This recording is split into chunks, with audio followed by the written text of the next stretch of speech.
High, আমি সোনিয়া। তো আমি তোমাদের সঙ্গে শেয়ার করতে চলেছি ডালিয়ার খিচুড়ির রেসিপি। তো দেখতে থাকো। প্রথমে আমি কড়াইতে বসিয়ে নিয়েছি মুগ ডাল, তার মধ্যে দিয়ে দিয়েছি মসুরির ডাল, অ্যাড করে নিয়েছি ডালিয়া। এবার এটাকে ভালোভাবে আমি জল দিয়ে ধুয়ে নেব, যাতে যাতে এই সাদা সাদা আস্তরণগুলো সব বেরিয়ে যায়।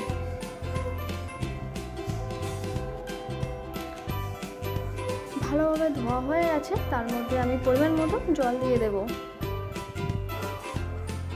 দিয়ে দিলাম কেটে রাখা সবজিগুলো, অ্যাড করে নিচ্ছি লবণ, সামান্য হলুদ দিয়ে একটু নাড়াচাড়া দিয়ে আমি ঢাকা দিয়ে রেখে দিলাম।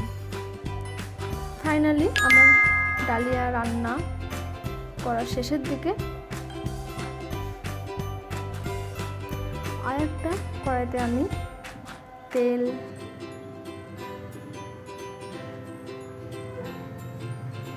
লঙ্কা, জিরে দিয়ে ভালোভাবে নাড়াচাড়া দিয়ে ফোড়ন দিয়ে দিলাম।